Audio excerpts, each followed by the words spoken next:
Hello students, कैसे हैं आप सभी। आज हम लोग क्लास 10th का केमिस्ट्री का थर्ड लेसन है मेटल एंड नॉन मेटल, धातु तथा अधातु। इसके बारे में समझेंगे, जानेंगे क्या है इस लेसन में। तो देखिएगा, सबसे पहले इस लेसन में हम पढ़ेंगे धातु और अधातु की परिभाषा कि धातु किसे कहते हैं। तो देखिए, वो मेटल का डिफिनीशन दिया गया है। मेटल का डिफिनीशन है the element which loses electron, the element which loses electrons to form positive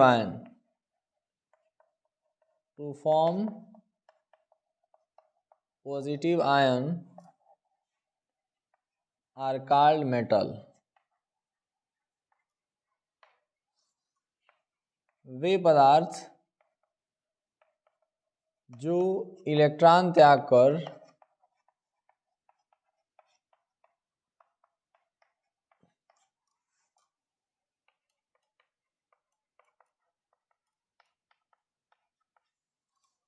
धनायन बनाने की प्रवृत्ति रखते हैं,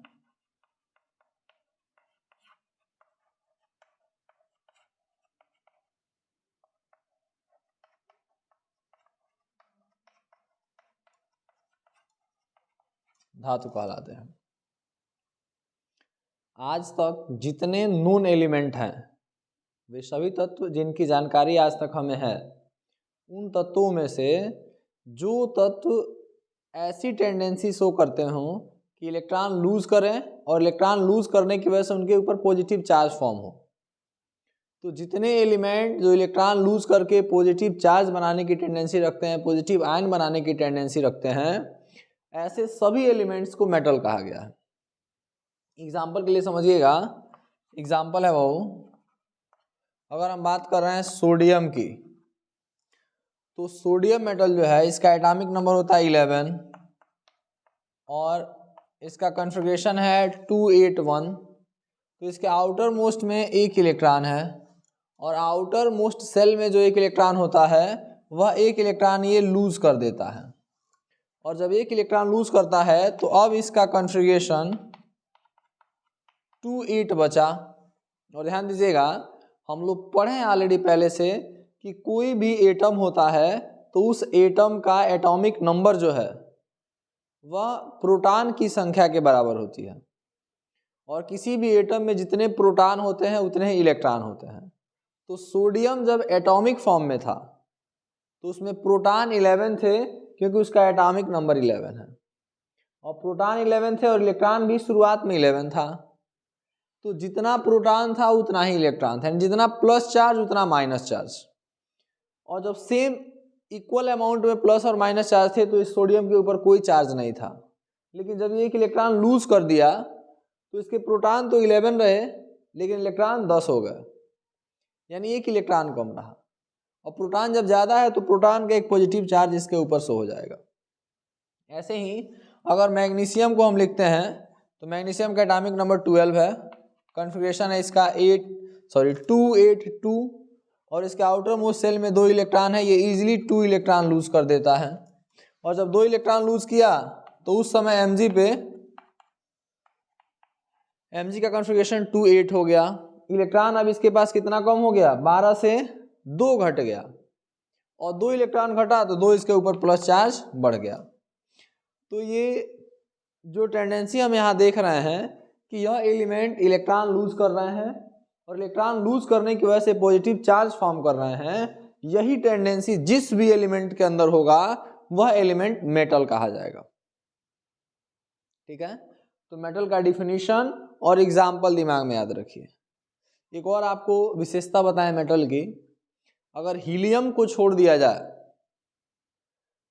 तो पीरियोडिक टेबल के जितने एलिमेंट आज तक नोन एलिमेंट हैं, जिस एलिमेंट के नाम के लास्ट में यम वर्ड आ जाए, यम, वह मेटल है। जैसे sodium, potassium, scandium, titanium, chromium, vanadium, iron का नाम है फेरम, कॉपर का क्यूपरम, अधिकांश ऐसे एलिमेंट आपको मिलेंगे जिसके लास्ट में अगर यम वर्ड आ रहा है तो वह मेटल हो जाएगा। अब ऐसा नहीं है जिसके लास्ट में यम नहीं आएगा वो मेटल नहीं होगा, लेकिन अधिकांश ऐसे एलिमेंट होंगे जिसके लास्ट में अगर यम लेटर आ रहा है तो उस स्थिति में वह मेटल हो जाएगा। ये दिमाग में याद रखिए, एक नॉर्मल सा एक क्लू है जो आपके लिए हेल्पफुल होगा यह आइडेंटिफाई करने में कि जो एलिमेंट है वो मेटल है कि नहीं है। क्लियर है? मेटल के डिफिनीशन के बाद हम लोग पढ़ेंगे नॉन मेटल का डिफिनीशन।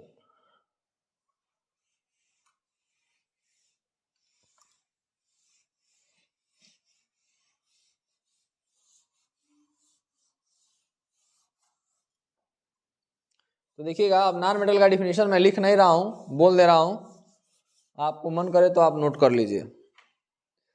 जिस तरह मेटल का डिफिनीशन बताया गया कि मेटल में टेंडेंसी होती है इलेक्ट्रॉन लूज करने की, ठीक उसके अपोजिट वे तत्व जिनमें इलेक्ट्रॉन ग्रहण करके ऋणायन बनाने की प्रवृत्ति होती है उन तत्वों को अधातु कहते हैं। The element which has tendency to gain electron to form negative ion, ऐसे एलिमेंट जिनमें इलेक्ट्रॉन को गेन करके निगेटिव आयन फॉर्म करने की टेंडेंसी होती है, ऐसे एलिमेंट को नॉन मेटल कहा गया है। नॉन मेटल का अगर आप एग्जांपल जानना चाहते हैं तो एग्जांपल में मैं क्लोरीन को ले रहा हूं। क्लोरीन का एटॉमिक नंबर 17 है, इसका कॉन्फ़िगरेशन लिखेंगे तो हो जाएगा 287। ये अपना आउटर मोस्ट सेल कंप्लीट करने के लिए 1 इलेक्ट्रॉन गेन करता है, और जब 1 इलेक्ट्रॉन गेन करता है तो उस समय इसका कॉन्फ़िगरेशन 288 हो जाता है। और 288 होने का मतलब है कि इलेक्ट्रॉन हो गया 18 और प्रोटॉन अभी भी कितना है 17 ही है, तो 1 इलेक्ट्रॉन ज़्यादा है तो एक इसके ऊपर माइनस चार्ज आ जाता है।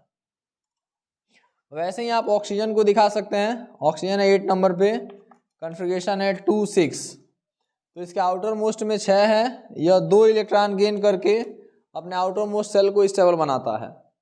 तो 2 इलेक्ट्रॉन गेन किया तो अब इसका कॉन्फ़िगरेशन जो है वो हो गया 28, और अब यहाँ इलेक्ट्रॉन कितने हो गए भाऊ, इलेक्ट्रॉन हो गए 10 और प्रोटॉन है कितने 8, यानी 2 इलेक्ट्रॉन ज़्यादा है तो 2 इसके ऊपर माइनस चार्ज आ जाएगा। तो वे सभी एलिमेंट जो इलेक्ट्रॉन को गेन करके निगेटिव आयन फॉर्म करते हैं उन सभी एलिमेंट्स को नॉन मेटल कहा गया है। डिफिनीशन क्लियर हो रहा होगा आपको और एग्जाम्पल क्लियर कर रहे होंगे इससे आप, ठीक है। यहां से देखिएगा जो मोस्ट इंपॉर्टेंट क्वेश्चन है इसका जो बोर्ड एग्जाम में आना है वह है what is difference between metal and non metal. धातु और अधातु में क्या अंतर है ये चीज आपको क्लियर करना है इस लेसन में, और मोस्ट इंपॉर्टेंट है ये बोर्ड एग्जाम के लिए सबसे अधिक पूछा गया क्वेश्चन है इस लेसन का कि what is difference between metal and non metal. तो ध्यान दीजिएगा,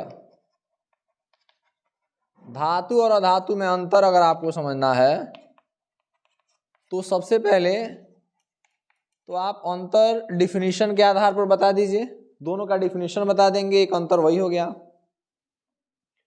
कभी कभी परीक्षाओं में क्या पूछता है कि भौतिक गुणों में क्या अंतर है यह समझाइए, और कभी पूछता है कि रासायनिक गुणों में क्या अंतर है ये समझाइए। लेकिन अगर केवल यह कह दिया कि धातु अधातु में क्या अंतर है तो हम सारा भौतिक गुण, रासायनिक गुण, परिभाषा सब उसमें ऐड करेंगे। और भौतिक गुण वाला अंतर देखिए मैं बता रहा हूं आपको, सबसे पहला अंतर आप लिखिएगा कि metals are malleable, metals are malleable, malleable शब्द है देखिएगा, मैलिएबल को कहा गया है आघात वर्धनीय।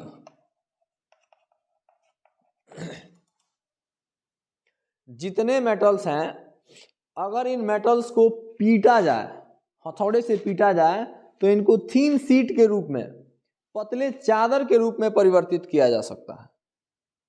और यह इनकी एक स्पेसिफिक प्रॉपर्टी है, एक विशिष्ट गुण है धातुओं में कि धातुओं को हथौड़े से पीटने पर वह पतले सीट के रूप में परिवर्तित हो जाते हैं, पतले चादर के रूप में परिवर्तित हो जाते हैं।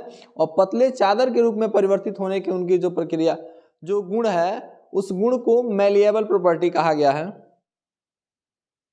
मैलिएबिलिटी शब्द यूज किया गया है कि उनमें मैलिएबिलिटी का प्रॉपर्टी है। वह आघात वर्धनीयता गुण को प्रदर्शित करते हैं, यानी पीटने पर थिन शीट के रूप में परिवर्तित हो जाते हैं। जबकि नॉन मेटल में यह प्रॉपर्टी नहीं है। Non metal are brittle, non metal are brittle.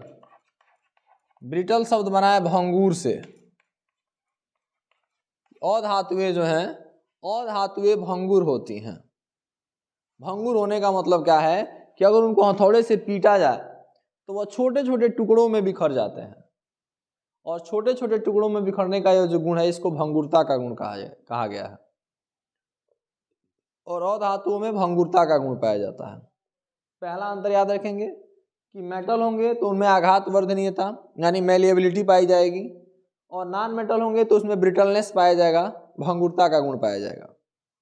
दूसरा चीज, metals are ductile. Metals are ductile. धातुएं तन्य होती हैं, और तन्य से बना है तन्यता।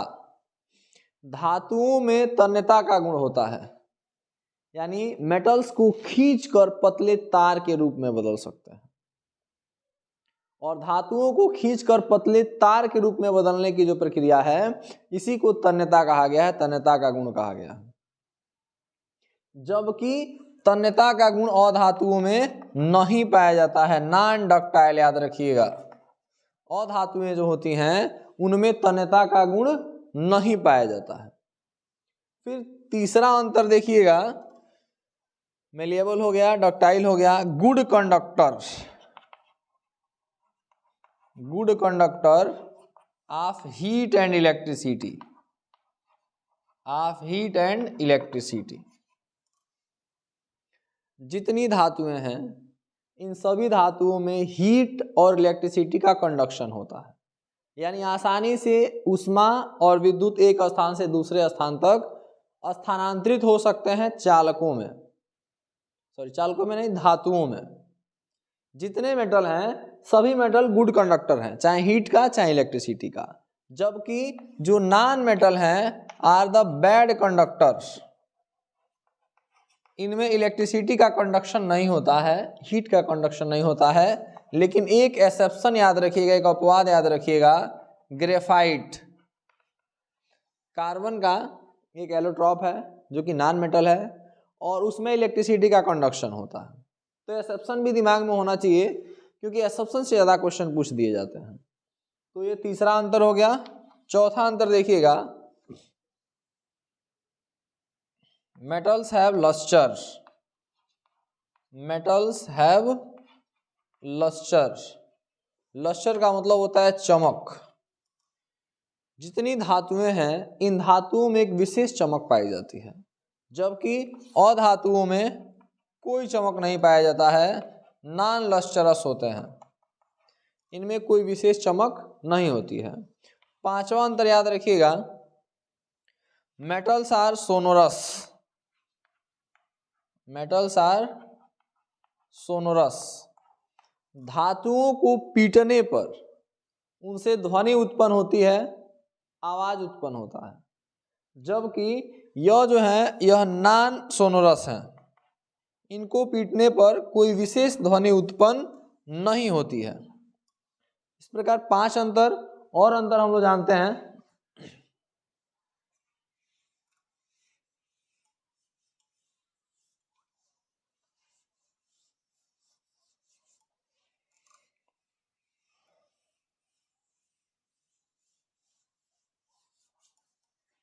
देखिए वो 6वां अंतर है, at room temperature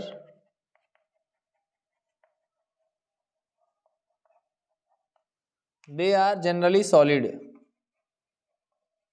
they are generally solid।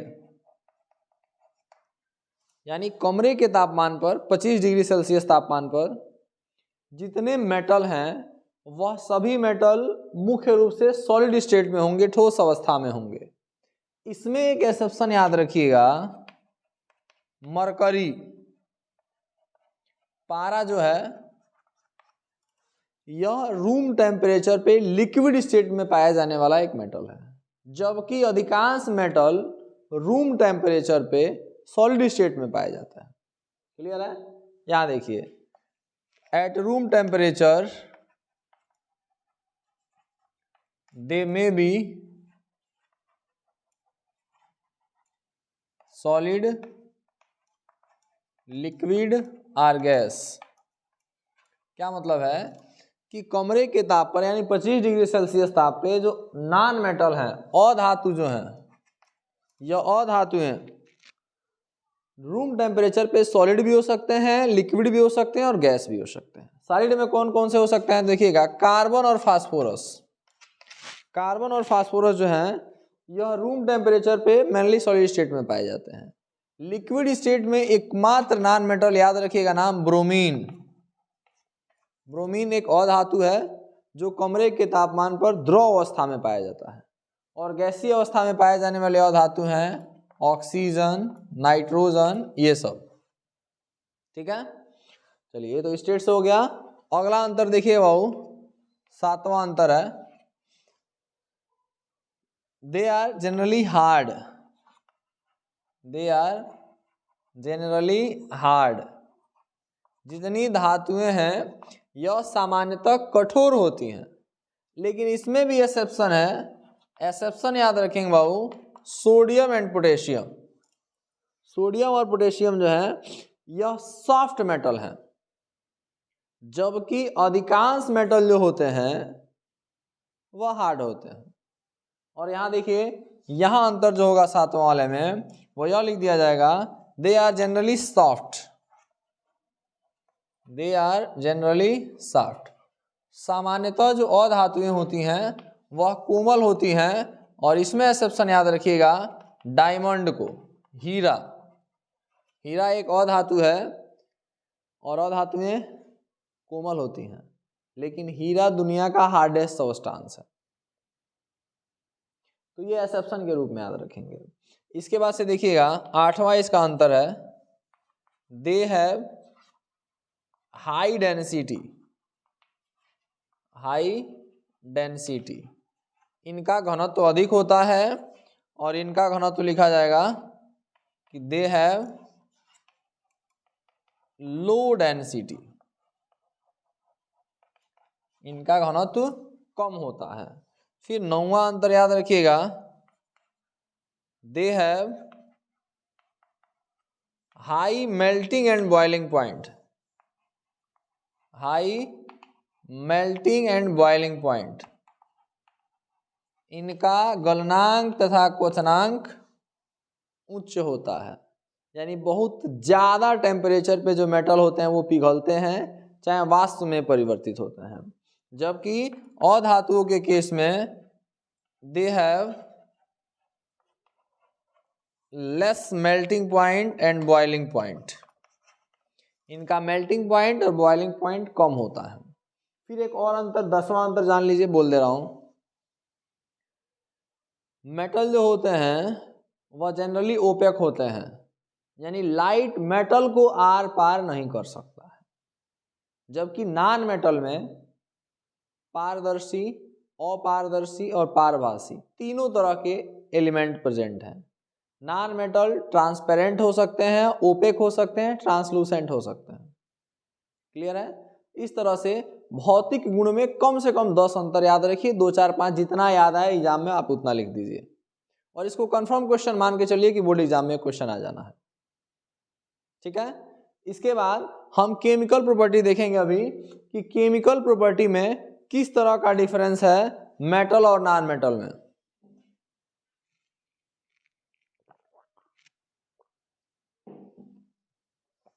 देखिए भाऊ, केमिकल प्रॉपर्टी में डिफरेंस देखा जा कि किस तरह का अंतर देखने को मिलेगा इनके केमिकल प्रॉपर्टी में।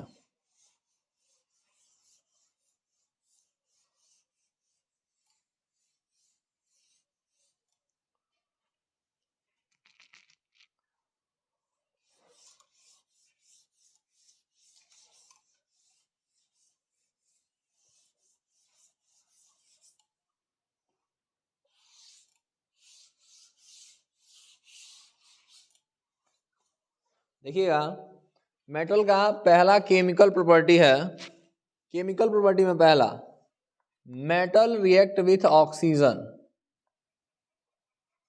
Metal reacts with oxygen to form metallic oxide, to form metallic oxide which are basic in nature, basic in nature। देखिएगा, जितनी धातुएं हैं वह धातुएं ऑक्सीजन से क्रिया करती हैं और ऑक्सीजन से क्रिया करने के बाद धात्विक ऑक्साइड बनाती हैं। और धात्विक ऑक्साइड की प्रकृति हमेशा से याद रखिएगा, जितने धातु हैं उन धातुओं के ऑक्साइड का प्रकृति क्षारीय होता है, बेसिक नेचर के होते हैं। एग्जाम्पल के लिए देखिएगा, अगर हम सोडियम मेटल ले रहे हैं और सोडियम मेटल को ऑक्सीजन से रिएक्ट करा रहे हैं तो हमारे पास सोडियम ऑक्साइड बनता है Na2O। हम मैग्नीशियम ले रहे हैं, ऑक्सीजन से रिएक्ट करा रहे हैं, हमारे पास प्रोडक्ट बनता है MgO। बैलेंस कर लेंगे। और ये जो ऑक्साइड बने मेटल के ऑक्साइड हैं और यह बेसिक नेचर के होते हैं, क्षारीय प्रकृति के होते हैं, ये आपको दिमाग में याद रखना है। हमेशा से क्लियर रखिएगा कि मेटल के जो ऑक्साइड होते हैं वह जनरली बेसिक नेचर के होते हैं। अगर ये कहा जाए कि प्रूफ करिए कि बेसिक है तो उसके लिए हमारे पास पैटर्न है। हम ये बताएंगे कि हम जानते हैं कि बेस वह है जिसका जलीय विलयन बनाने पर OH माइनस आयन प्रोड्यूस होता हो। तो देखिएगा, ये O और ये H मिलके OH कितनी बार हो जाएगा? 2 बार, और 2 बार Na है तो 2NaOH, और यह आयोनाइज होगा तो 2Na प्लस और 2OH पे माइनस। वैसे ही मैग्नीशियम ऑक्साइड है, अगर इसमें हम वाटर ऐड करते हैं तो यह बनता है MgOH का ट्वाइस, और MgOH का ट्वाइस बनेगा तो आयोनाइज होगा तो Mg पर 2 प्लस और 2 OH पर माइनस। तो हमेशा से याद रखेंगे कि जितने मेटल के ऑक्साइड हैं, अधिकांश मेटल के ऑक्साइड बेसिक नेचर के होते हैं।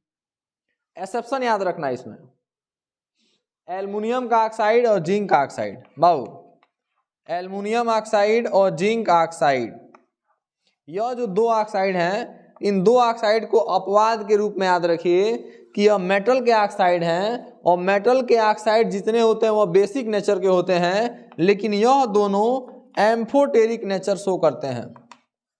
एम्फोटेरिक का मतलब होता है उभयधर्मी प्रकृति। एल्युमिनियम का ऑक्साइड और जिंक का ऑक्साइड एम्फोटेरिक नेचर का होता है। अब इसका एम्फोटेरिक नेचर का मतलब है कि यह बेसिक नेचर भी प्रदर्शित करता है और एसिडिक नेचर भी प्रदर्शित करता है। यह एसिड के जैसा भी बिहेव करेगा और बेस के जैसा भी बिहेव करेगा। अगर इसको प्रूफ करना है तो हम प्रूफ कर रहे हैं आपके सामने। देखिएगा, अगर एल्युमिनियम का ऑक्साइड है और मुझे इसको बेस प्रूफ करना है तो इसका रिएक्शन कराएंगे किससे? एसिड से। चलिए HCl से रिएक्शन करा ले रहे हैं। तो HCl से अगर रिएक्शन करा रहे हैं तो हम जानते हैं कि एल्युमिनियम क्लोरीन से जुड़ेगा, प्रोडक्ट बनेगा AlCl3। चूंकि एल्युमिनियम यहाँ 2 है तो यहाँ 2 लेना पड़ेगा, क्लोरीन 6, यहाँ HCl LH है, ये बन जाएगा 3H2O। अब यहाँ देखिएगा, ये हमारे पास एसिड है, ये क्या है? साल्ट है, और ये वाटर है। एसिड किसी सबस्टांस के साथ रिएक्ट हुआ और साल्ट और वाटर बनाया तो क्लियर है कि वो सबस्टांस क्या रहा होगा? बेस रहा होगा। इस रिएक्शन में यह प्रूफ हो रहा है कि एल्युमिनियम ऑक्साइड क्या है? बेस है। लेकिन अभी मैं रिएक्शन करा रहा हूं कि यही एल्युमिनियम ऑक्साइड है और इसका रिएक्शन अब बेस से करा रहे हैं, NaOH से करा रहे हैं। तो NaOH से जब ये रिएक्शन कराया जाता है तो बनता है सोडियम एल्यूमिनेट Na2AlO2, Na2AlO2 है ना, 2NaAlO2, 2NaAlO2, ये बैलेंस हो जाएगा 2NaAlO2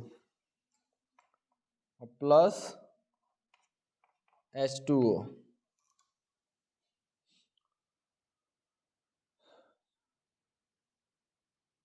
सही है, बैलेंस है। तो यहां पर देखिएगा, यह बेस है, ये साल्ट है, ये वाटर है, तो कहीं ना कहीं जिससे रिएक्ट हुआ होगा वो क्या है? एसिड है। कहने का मतलब ये है बाबू कि जितने मेटल हैं वो ऑक्सीजन से रिएक्ट करते हैं तो जो मेटेलिक ऑक्साइड बनाते हैं वह मेटेलिक ऑक्साइड का नेचर बेस के जैसा होता है, बेसिक नेचर होता है, क्षारीय प्रकृति होता है। लेकिन एल्युमिनियम का ऑक्साइड और जिंक का ऑक्साइड एम्फोटेरिक नेचर शो करता है, मतलब एसिडिक नेचर भी प्रदर्शित करता है और बेसिक नेचर भी प्रदर्शित करता है। ये जरूर याद रखिएगा, क्योंकि एक एक नंबर का जितना क्वेश्चन बनता है वो सब अपवाद से ही बनाया जाता है। और उस समय बालक जो है कि चकरा जाएंगे कि एल्युमिनियम का ऑक्साइड बेसिक लगाए कि क्या लगाए, तो वहाँ एम्फोटेरिक नेचर याद रखना है। इसके बाद देखेंगे, अगर हम नॉन मेटल का रिएक्शन देख लें कि नॉन मेटल जो है कि अगर रिएक्ट हो ऑक्सीजन से, यही वाला रिएक्शन नॉन मेटल के साथ दिखा रहे हैं।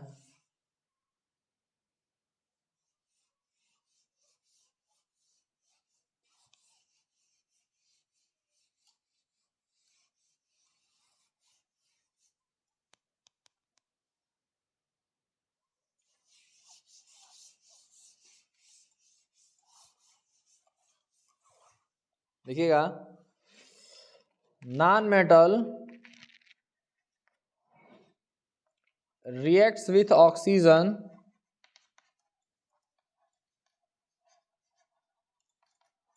to form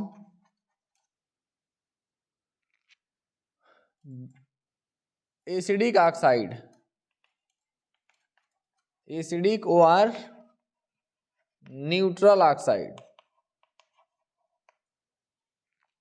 ध्यान दीजिएगा, अगर अधातुएं हैं और अधातुएं ऑक्सीजन से क्रिया करती हैं तो अधातुएं ऑक्सीजन से क्रिया करके जो ऑक्साइड बनाएंगी वह एसिडिक भी हो सकता है, वह न्यूट्रल भी हो सकता है। एग्जाम्पल के लिए देखिएगा, अगर हम कार्बन का रिएक्शन करा दें ऑक्सीजन से, प्रोडक्ट बनता है CO2। सल्फर का रिएक्शन करा दें ऑक्सीजन से, SO2, और हमें ये प्रूफ करना है कि यह एसिडिक नेचर के हैं, तो एसिडिक नेचर के लिए हम इनका एक्वस सॉल्यूशन बना देंगे। इनका रिएक्शन कराएंगे किससे? वाटर के साथ। पानी अगर इसमें हम जोड़ रहे हैं तो यह कन्वर्ट हो जाता है H2CO3 में। अगर SO2 है, इसमें अगर वाटर ऐड करते हैं तो यह कन्वर्ट होता है H2SO3। यह जो है, ये जब आयोनाइज होता है बाबू एक्वस फॉर्म में, तो यह बनाता है 2H+ और CO3 पे माइनस माइनस। यह आयोनाइज हो रहा है अपने एक्वस फॉर्म में, तो यह बना रहा है 2H+ और SO3 पे 2 माइनस। ये कार्बोनिक एसिड, ये सल्फ्यूरस एसिड, H+ आयन जो भी प्रोड्यूस करता है वो एसिड होता है। और हम देख रहे हैं कि कार्बन का ऑक्साइड और चाहे सल्फर का ऑक्साइड हो, जब इसका एक्वस सॉल्यूशन बना रहे हैं तो उसमें हमको H+ मिल रहा है, यानी इसका नेचर कैसा हो जाएगा? एसिडिक हो जाएगा नेचर इसका। फिर वैसे देखिएगा, हाइड्रोजन अगर इसका रिएक्शन ऑक्सीजन से करा दें तो बनता है H2O, और इस स्थिति में H2O आप जानते हैं कि न्यूट्रल ऑक्साइड है, इसका pH 7 है, ना एसिडिक नेचर है इसमें, ना बेसिक नेचर है। तो आपको याद रखना है कि नॉन मेटल जब ऑक्सीजन से रिएक्ट करेंगे तो उनसे जो ऑक्साइड बनेगा वो एसिडिक भी हो सकता है और न्यूट्रल भी हो सकता है। तो एक अंतर अभी आपको मैं बताया हूं केमिकल प्रॉपर्टी में कि मेटल और नॉन मेटल के केमिकल प्रॉपर्टी का एक अंतर, ऑक्सीजन से रिएक्ट कर रहे हैं तब क्या होगा। दूसरा अंतर देखिएगा,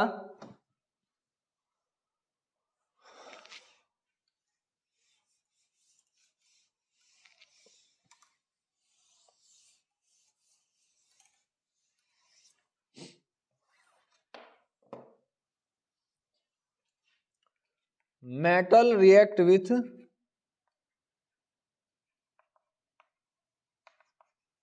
H2O to form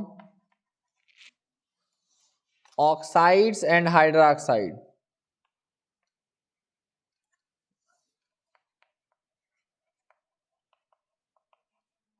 Oxides and hydroxide and produces H2 gas. ध्यान दीजिएगा, धातुएं जो हैं वह जल से क्रिया करती हैं तो ऑक्साइड भी बना सकती हैं और हाइड्रोक्साइड भी बना सकती हैं, और उसके साथ साथ प्रोड्यूस क्या करेंगी? हाइड्रोजन गैस प्रोड्यूस करेंगी। कब हाइड्रोक्साइड बनाएंगी और कब ऑक्साइड बनाएंगी ये समझिएगा। जितनी क्रियाशील धातुएं हैं जैसे पोटेशियम हुआ, मैग्नीशियम हुआ, अगर यह जल से रिएक्शन करते हैं वो, तो यह ठंडा जल से भी रिएक्शन कर लेगा। सब नॉर्मल वाटर है उसके साथ रिएक्शन करके बना लेगा KOH और H2, बैलेंस कर लेंगे 2KOH प्लस H2, ये बन जाएगा MgOH का ट्वाइस प्लस H2। यहाँ कहानी क्या है, यहाँ हाइड्रोक्साइड बन रहा है, ठंडे जल से रिएक्शन हो रहा है। तब कुछ ऐसे मेटल हैं जो वाटर से रिएक्शन करते हैं लेकिन ठंडे जल से नहीं, गर्म जल से, जिनकी रिएक्टिविटी कम है। जैसे जिंक है, जिंक अगर रिएक्शन कर रहा है वाटर से तो बना लेगा ZnOH का ट्वाइस प्लस H2, लेकिन ये क्या होना चाहिए, हीटेड होना चाहिए, पानी गर्म पानी होना चाहिए। अब ऑक्साइड का केस कब बनता है, कब ऑक्साइड बनते हैं, तो अगर हम मान लीजिए मैग्नीशियम ही लिए हैं और मैग्नीशियम का रिएक्शन H2O से करा रहे हैं, लेकिन यह स्टीम होना चाहिए, भाप होना चाहिए। अगर जल के भाप से क्रिया करा रहे होंगे तो उस समय मैग्नीशियम ऑक्साइड बनेगा और H2 रिलीज होगा। यानी कि जो मेटल वाटर से रिएक्शन कर रहा है वो ठंडा जल से क्रिया कर रहा है कि गर्म जल से क्रिया कर रहा है कि स्टीम से क्रिया कर रहा है, इसके ऊपर डिपेंड करता है कि हाइड्रोक्साइड बनेगा कि ऑक्साइड बनेगा। ठंडे जल से चाहे गर्म जल से क्रिया होगा तो मैक्सिमम हाइड्रोक्साइड बनेगा, लेकिन अगर भाप से क्रिया करा दिया जाए तो ऑक्साइड का निर्माण होता है उस समय, ये याद रखिएगा। इसके बाद देखिएगा नॉन मेटल ये रिएक्शन शो नहीं करते हैं। सामान्यतः अधातुएं जो है वो जल से क्रिया नहीं करती हैं। फिर तीसरा इनका रिएक्शन वाला अंतर देखा जाए कि तीसरा अंतर क्या है, तो देखिए वो metal reacts with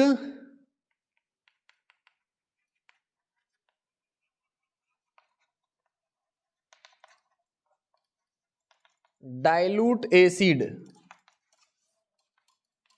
to form salt and produces hydrogen gas देखिएगा सामान्यतः धातुएं जो हैं वह तनु अम्लों से क्रिया करती हैं तो लौड़ बनाती हैं और हाइड्रोजन गैस भी स्थापित करती हैं। एग्जाम्पल उसका देख लीजिए कि अगर हम एग्जाम्पल ले लें सोडियम का और रिएक्शन करा दें HCl से, तो उस समय हाइड्रोजन से ज़्यादा रिएक्टिव है सोडियम, प्रोडक्ट बना लेता है NaCl और हाइड्रोजन भी स्थापित हो जाता है। बैलेंस कर लेंगे इसको। अगर हम मैग्नीशियम का रिएक्शन करा रहे होंगे H2SO4 से, तो यह भी एक एसिड है, MgSO4 बनेगा और H2 यहाँ से भी स्थापित हो जाएगा। आपको एक बात यहाँ से समझाना था बाबू कि अगर हम इसी मैग्नीशियम का रिएक्शन HNO3 से कराते, HNO3 से अगर हम कराते तो उस समय हमारे पास प्रोडक्ट बनना था MgNO3 का ट्वाइस और H2 बनना था, ये कहानी होना था। लेकिन यह जो H2 बनता है यह H2 HNO3 का ऑक्सीजन गेन करके H2O में कन्वर्ट हो जाता है।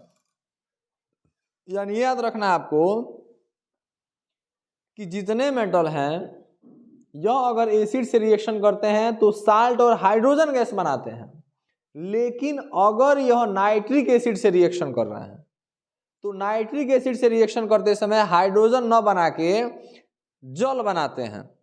इंपॉर्टेंट है ये, हाइड्रोजन न बना के उसके बाद क्या बनाएंगे, जल। क्वेश्चन ये है कि सर जल क्यों बना रहा है सब ये, क्योंकि जो नाइट्रिक अम्ल है वह प्रबल ऑक्सीकारक है। Nitric acid is an strong oxidising agent, और जो H2 रिलीज होता है यह उसको ऑक्सीजन प्रोवाइड करा देता है और नेसेंट ऑक्सीजन उसको प्रोवाइड कराता है, जिसके वजह से H2 कन्वर्ट हो जाता है H2O में। क्लियर है? तो अधिकांश मेटल जब नाइट्रिक एसिड से रिएक्शन कर रहे होंगे तो उस समय हाइड्रोजन न प्रोड्यूस करके क्या प्रोड्यूस कर रहे होंगे, H2O प्रोड्यूस कर रहे होंगे। लेकिन इसमें भी एक्सेप्शन है कि यह मैग्नीशियम और मैग्नीज दो एलिमेंट, मैग्नीशियम और मैग्नीज H2O प्रोड्यूस न करके H2 ही प्रोड्यूस करते हैं, क्योंकि जितना ज्यादा ऑक्सीडाइजिंग नेचर है HNO3 का, उससे ज्यादा रिड्यूसिंग नेचर है मैग्नीशियम का और मैग्नीज का।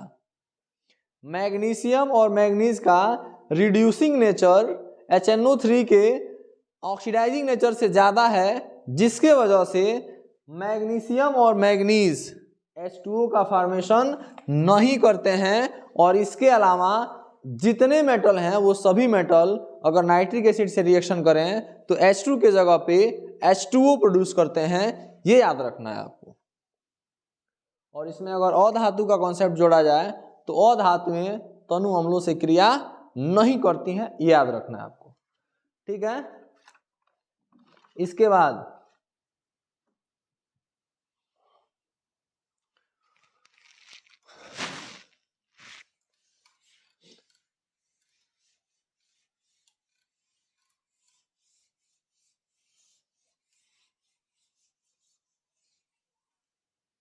बाद कॉन्सेप्ट है कि मेटल है तो metal reacts with another metal salt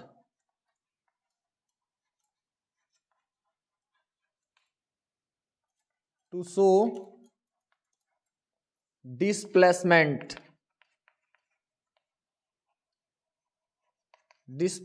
reaction। Wow, विस्थापन अभिक्रिया आप लोग पढ़े हैं कि अधिक क्रियाशील धातु चाहे अधिक क्रियाशील तत्व कम क्रियाशील तत्व को उसके यौगिक से विस्थापित कर देता है।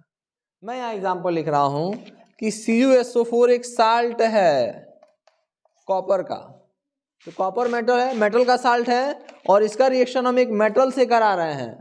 तो मेटल के साल्ट का रिएक्शन मेटल से कराने पर डिस्प्लेसमेंट शो होता है, ZnSO4 बनता है और कॉपर डिस्प्लेस होता है यहां से। यानी डिस्प्लेसमेंट रिएक्शन भी रिप्रेजेंट करते हैं मेटल, बस उनकी रिएक्टिविटी साल्ट वाले मेटल से ज्यादा होना चाहिए। जो लवण वाला धातु है उस धातु से अधिक रिएक्टिविटी जिस धातु की होगी वो उससे आसानी से क्रिया कर लेगा। और रिएक्टिविटी सीरीज आपको याद कराया गया है, उसका ट्रिक भी है कि कैसे याद करेंगे उसको, वो आप हर हाल में देख लीजिए। पहला लेसन का वीडियो बनाया है केमिकल रिएक्शन एंड इक्वेशन, उसमें आपको आसानी से मिल जाएगा रिएक्टिविटी सीरीज, वो देख लीजिए, याद कर लीजिए। और ये दिमाग में रखिएगा कि मेटल डिस्प्लेसमेंट शो करते हैं और ठीक इसी प्रकार नॉन मेटल भी डिस्प्लेसमेंट शो करते हैं। Non metal also represents displacement reaction. और धातुएं भी विस्थापन अभिक्रिया प्रदर्शित करती हैं। एग्जाम्पल के लिए कि अगर NaBr है और इसका रिएक्शन हम क्लोरीन से करा रहे हैं तो प्रोडक्ट बनता है 2NaCl प्लस Br2, यहाँ से विस्थापित हो गया। यानी ब्रोमीन का विस्थापन हो गया किसके द्वारा? क्लोरीन के द्वारा। तो अधातुएं भी विस्थापन प्रदर्शित करती हैं, ये याद रखिएगा। और यहाँ से एक चीज और बच रहा है मुझे बताने के लिए, एक्वारेजिया एक शब्द है।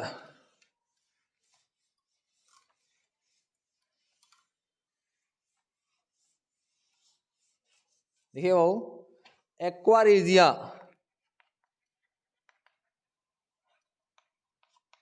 हिंदी में कहा गया है अम्लराज।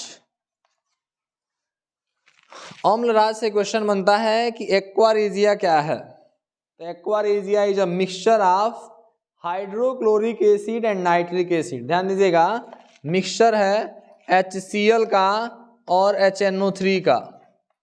HCl और HNO3 का मिश्रण है 3 संबंध 1 में। यानी अगर HCl 3 मोल होगा तो HNO3 1 मोल होना चाहिए। HCl और HNO3 का मिश्रण जो है उसी मिश्रण को एक्वारेजिया कहा गया है। और एक्वारेजिया का हमको नीड होता है गोल्ड एंड प्लेटिनम, जो बहुत ही लेस रिएक्टिव मेटल हैं। इस लेस रिएक्टिव मेटल को भी इजीली डिसॉल्व किया जा सकता है एक्वारेजिया में। और एक्वारेजिया जब कभी क्वेश्चन बाबू गोल्ड स्मिथ का नाम आ जाए, सोनार शब्द आ जाए, तो हर हाल में याद रखिएगा कि वो कौन सा लिक्विड यूज करता है, सब एक्वारेजिया। क्योंकि aqua regia can dissolve even gold and platinum. जो सबसे लेस रिएक्टिव मेटल हैं गोल्ड और प्लेटिनम, वह भी इजीली डिजॉल्व हो जाते हैं एक्वारेजिया में। इस तरह मैं मेटल और नॉन मेटल का अंतर आपको समझाया हूं। यानी मेटल और नॉन मेटल से जो क्वेश्चन बनने वाले हैं वो हर हाल में आप लगा लेंगे अगर आप ये वीडियो कंप्लीटली देखे हैं तो। इसके बाद एक कॉन्सेप्ट है extraction of metal. In metal को कैसे ऑब्टेन किया जाता है, तो वीडियो लेंदी हो जाएगा, इसके लिए मैं एक दूसरा पार्ट इसका बना दूंगा, उसमें मैं एक्सट्रैक्शन ऑफ मेटल पढ़ा दूंगा। वेट करिए, क्या 2 दिन में वीडियो अपलोड हो जाएगा। धन्यवाद।